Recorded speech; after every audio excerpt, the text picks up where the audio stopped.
Hello beautiful people, it's your girl again, LFT Job. Welcome back. Yes, this is Chat with Jola. Yes, this is a platform where I talk about a lot of things you need to know and I give it in different stages. So today, I made a post some time ago about care jobs, and today will be about what you need to know about the care job, not the care job per se because I talked about it, but how you can sail through in care jobs, how you can win the heart of the managers, the staff in general, as well as residents. So if you know this video is for you, please stay tuned and don't forget to like and subscribe to my channel. Welcome back again. It's your girl LFT Job. So the very first thing you need to do after you've gotten all your documents done and you started working, the first thing I tell people is don't forget to grab your timesheet. So you have to get your timesheet, and it is where you're going to record the number of hours you worked, excluding your break, because sometimes some care homes they pay for your break while some they do not pay for your break. So you're just going to record when you resumed and when you ended. Then at the end, please try and sign. That's the most important thing. If you don't sign your timesheet, you do not get paid. All right, make sure the head of the senior nails or the person in charge tries to sign your timesheet.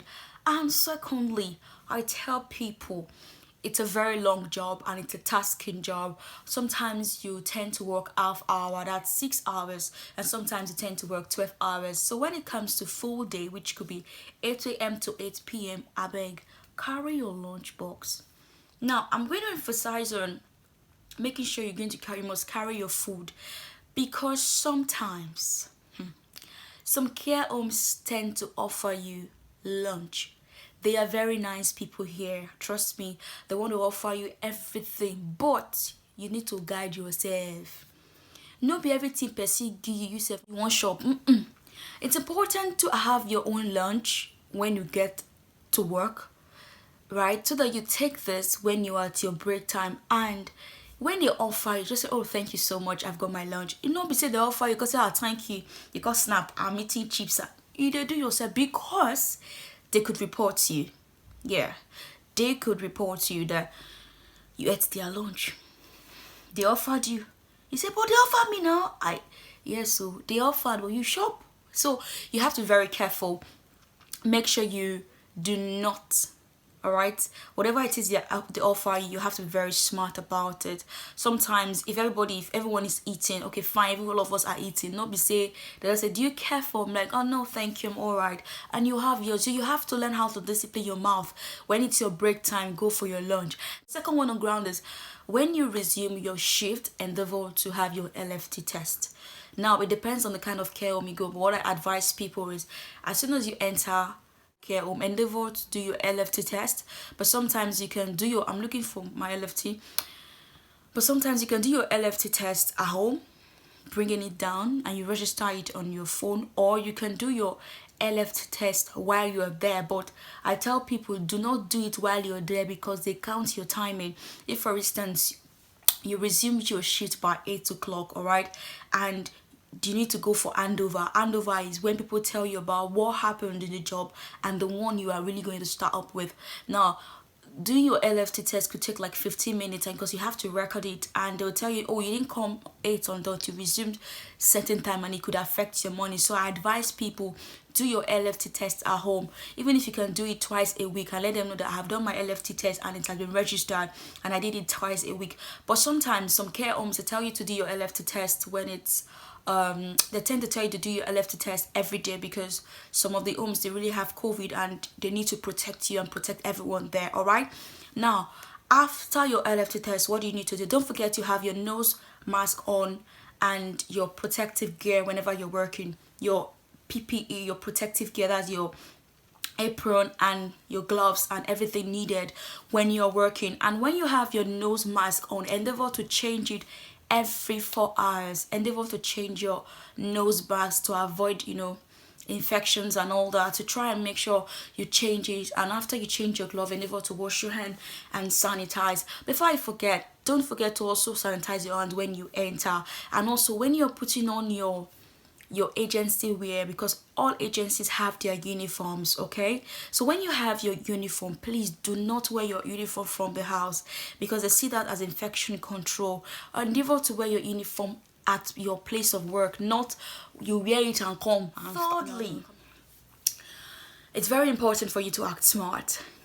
Yeah, we know this is a work we already do back home, but we all have an idea of this work. Alright? You don't need to act like Zlozlo. Like, you don't need to act like, at first, the first day could always be challenging. I tell people the first day could always look very strenuous, could be challenging, could be scary, because if you imagine how the day will look like, but it's going to be very well if you act smart. What do I mean by act smart? Acting smart means when you get there, you sabi the work.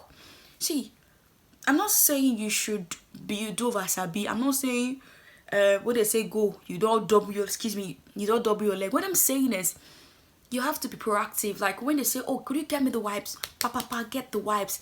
When you get in the room, when you get to the person, your resident room, get the bowl ready, get the wipes ready, get the necessary things ready. Don't make them feel like you don't know the job, alright? Because the belief, once you are certified, you know the job.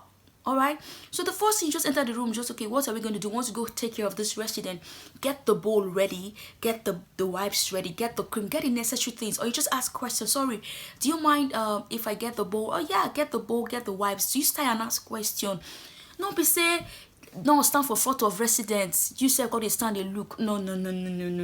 Time you enter the care home, you want to do personal care for a resident, please and please endeavor to watch your health. This is also being smart as well, because if you are tall, alright, if you know you are tall, please, the first thing, a smart guy, you just act like say sabi the job, just carry the remote or increase the bed. You're like, this is okay for you. You make the person understand that this person knows to work, but this person might not really know the environment, because I believe if it's your first time there, they'll do your induction and you have to act like you know something, but you need to also ask questions. So I mean, act smart. Don't overdo it. Don't go and do wasabi. Do you understand? Because the resident, forget the fact that most of them, they are old, they understand as well. So don't make them feel like because they are there, they don't know what you're doing. So you have to be very careful. Another one is be mindful of what you say and how to answer. Now, mistake a lot of people do in care homes is when they go to care homes and you're working with, sometimes they tell you to go do a double. A double is when you are on a staff work with that person, alright, to take care of the person. It's called a double. A single is the person is independent, right? The person can walk, the person can do all sorts, and you just need to assist the person. So the double is when the person is in nursing care, just all alone, lying down there and needs your help. You have to be very careful, because most of us tend to make that mistake of asking question. Are you alright? Then they will ask you, where are you from? For Nigeria. When did you start work? I made this very mistake when I started. When did you start? I just started though. I started the work. I just got here recently and I began the work. And I was saying my thing out of innocence, They reported me that I'm a starter. And it's quite risky for you to entrust someone in the hands of another person. So you have to be very careful on what you say. If they ask you, how have you been? I'm alright. Alright, how long? I've been doing this for quite a while now, but it's my first time doing it in the UK and I'm really enjoying it so far. Alright, it's my first time doing it, but I've done it a lot. I've done a lot of persons. You have to be very strategic with your answer. Don't go to say, I'm fine, I've not done the work before. I just say I should just start because I have my certificate. All wrong now. And also,